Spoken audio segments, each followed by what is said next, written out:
لا إله إلا الله محمد رسول الله عليه صلاة الله. بسم الله الرحمن الرحيم. ازهد وعرض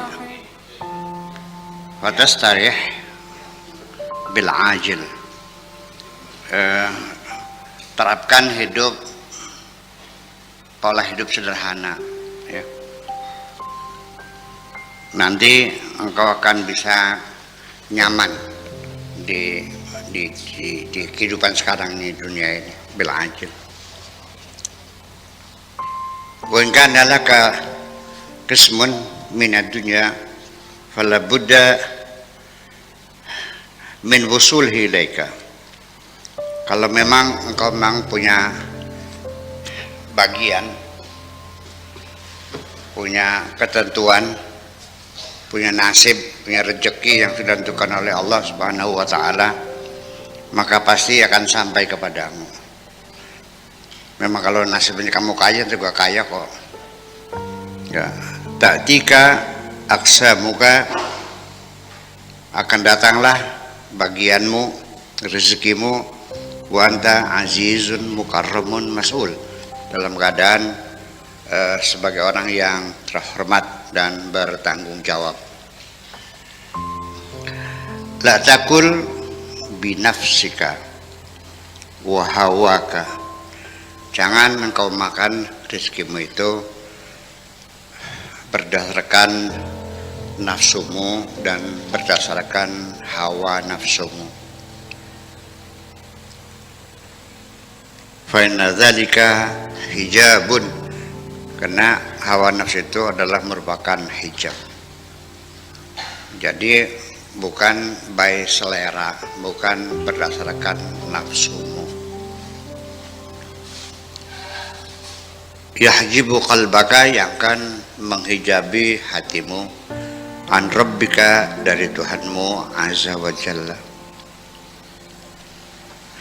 Al-mu'minu la yaqulu li nafsihi wa bi nafsihi. Orang yang beriman itu tidak makan untuk dirinya dan berdasarkan atau dengan untuk nafsunya atau berdasarkan nafsunya. Wala yalbasulaha wala yatamatta'u, dan tidak dipakai, ya, dan juga tidak dinikmati berdasarkan nafsunya.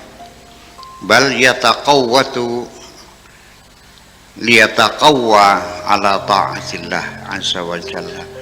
Tetapi yang dimakan, yang dipakai, yang diminum adalah bertujuan untuk meningkatkan ketakwaan hatinya, supaya bisa mentaati segala perintah Allah.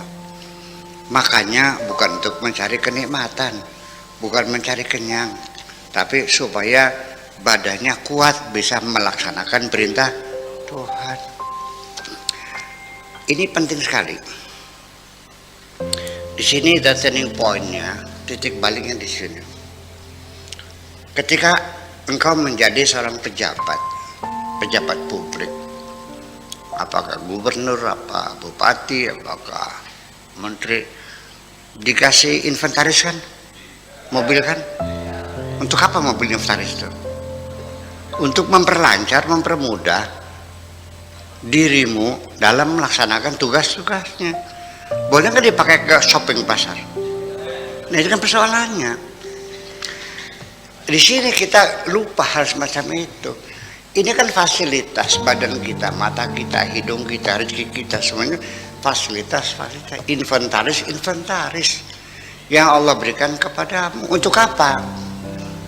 Wa ma khalaqtul jinna wal insa illa menikah, untuk ibadah. Jadi diniati semua itu adalah untuk supaya diberi fasilitas ini, untuk memberikan fasilitas, memberikan kemudahan supaya lancar, supaya Anda mampu melaksanakan segala perintah Allah. Kan itu salah. Nah, jabatan apa yang Allah berikan kepadamu? Sebagai khalifatullah, sebagai khalifah. Nah, ternyata banyak sekali pegawai, ternyata mobilnya dipakai buat piknik. jalan-jalan, kadang-kadang direntalkan pisan.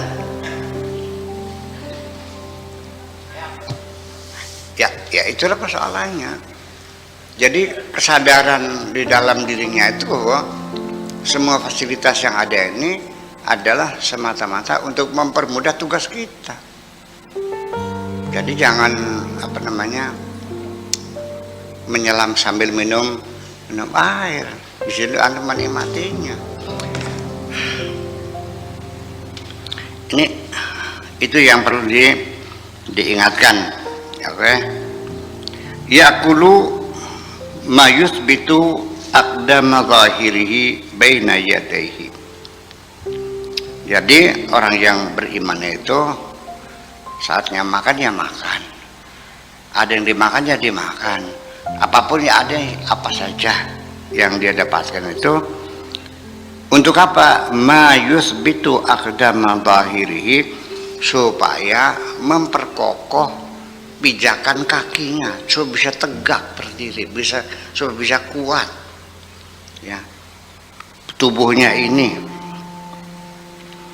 Baina yadayhi, menghadap Allah. Yaqulu bisyara'i la bil hawa, makan berdasarkan syariat, bukan berdasarkan hawa nafsu.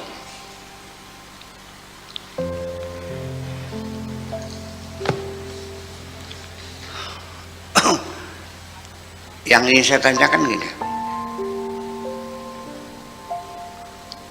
ketika makan perut sudah kenyang, lauk pauk masih banyak, diterusin nggak?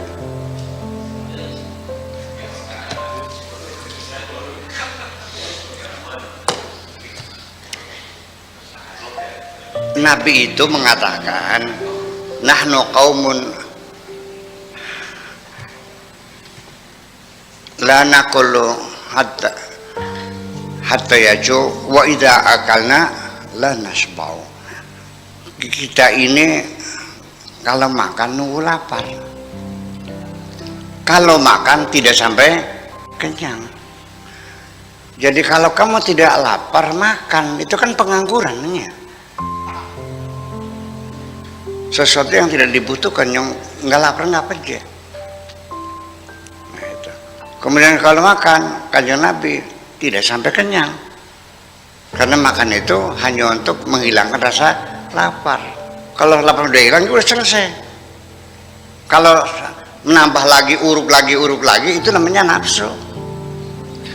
Seperti itu. Jadi kita dalam saat yang sama duduk di kursi menghadap makanan, di situ ada batas beda, di mana syariat, di mana hawa nafsu. Kalau makan untuk menghilangkan rasa lapar itu syariatnya. Kalau mencari kenyang, hawa nafsu. Jadi artinya bahwa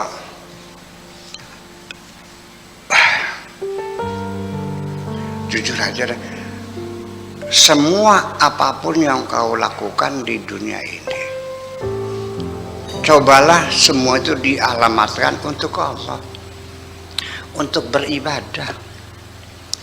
Ketika engkau melakukan sesuatu tujuannya bukan ibadah, itu bukan ibadah.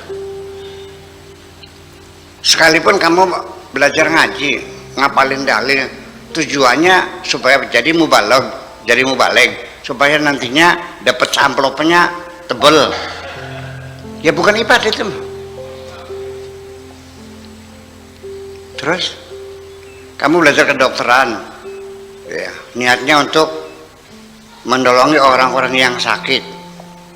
Dia punya niat, saya jadi dokter, nanti saya bikin subsidi silang, ya, orang yang mampu membayar orang tidak mampu. Begitu pasiennya orang miskin digratisin aja. Dari awal gitu. Sekolahnya kedokteran, ibadah bukan. Nah, selama ini ibadah kita kan terbatas pada sholat. Ini persoalannya. Kalau sholat itu bukan ibadah itu sholat. Begini, saya bisa menangkap ketika orang datang kepada saya minta didoakan supaya lancar rezeki, kanggo sangu ibadah. Dalam pikiran dia saya baca supaya bisa melakukan sholat, supaya bisa naik haji, supaya bisa istighosahan di Tegalagung. Karena ibadahnya dalam artian ritual. Nah, seorang beriman, seorang waliullah, semua apapun yang kau lakukan di dunia ini selagi tujuannya untuk Allah, itu semuanya ibadah. Sampai kentutmu juga ibadah kok. Tapi kalau bukan Allah, sekalipun sholat bukan ibadah kok. Puasa bukan ibadah, yang tujuannya ngemat orang aja. Kamu puasa 7 hari, terakhir ngebleng, pati geni, terakhirnya 1 hari 1 malam nggak makan, nggak minum, nggak tidur. Untuk apa? Untuk melet orang kan? Ibadah bukan? Ya bukan.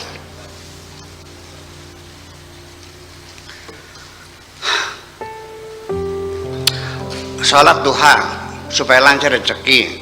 Sholat lancar buat apa? Buat kawin lagi kan? Kan sunnah Rasul. Nah, semacam itulah kira-kira. Jadi artinya kita masih mengurai kembali gerak hati kita sejak sekarang. Cobalah diluruskan sejak awal. Kita tujukan kepada Allah Subhanahu wa Ta'ala. Ketika engkau membantu orang pun, gerakan hatimu sejak awal untuk menyenangkan Allah, bukan menyenangkan dirimu sendiri. Ya, mesti dibedakan tuntutan hawa nafsu dengan tuntutan ibadah. Iya dong. Iya dah. Yaqulu bi syar'i la bil hawa wal waliyu yaqulu bi amrillahi azza wa jalla. Waliullah itu ketika makan berdasarkan perintah Allah, bukan perintah hawa nafsunya. Wal badalu alladhi huwa wazirul qutbi, seorang wali abdal sebagai asisten pembantu seorang wali kutub, yaqulu bi fi'lillahi azza wa jalla, berdasarkan perbuatan Tuhan, berdasarkan melaksanakan perintah Tuhan.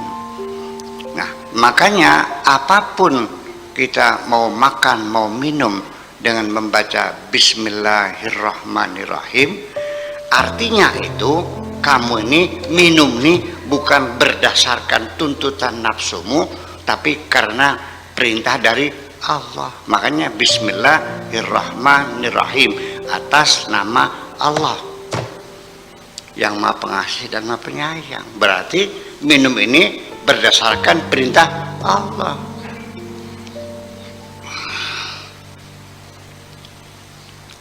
Mau apa lagi?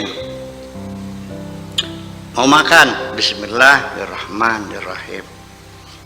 Mau minum, Bismillahirrahmanirrahim. Mau duduk, Bismillahirrahmanirrahim. Mau baca Quran, Bismillahirrahmanirrahim. Mau ceramah, Bismillahirrahmanirrahim. Semua apapun perbuatan ketika kau awali dengan atas nama Tuhan, atas nama Allah, berarti engkau itu lagi melaksanakan perintah Allah. Atas nama tuan rumah, saya menyampaikan terima kasih kepada para undangan yang telah berkenan menghadiri undangan kami. Disuruh siapa dia tuh? Suruh rumah. Jadi bukan dengan tuan rumah, dengan nama tuan rumah saya menyampaikan apanya dengannya. Susah banget sih di bahasa Inggris juga nggak masuk dengan nama Tuhan, dengan nama Allah itu. Iya kan? Nah, jadi artinya bahwa nanti pada akhirnya mah apapun pekerjaan yang kau mulai dengan Bismillahirrahmanirrahim itu menjadi ibadah. Dalam pengertian baca bismillah itu engkau menyatakan bahwa apapun yang kau lakukan ini disuruh oleh, kalau melaksanakan perintah Allah namanya ibadah. Tidak cukup.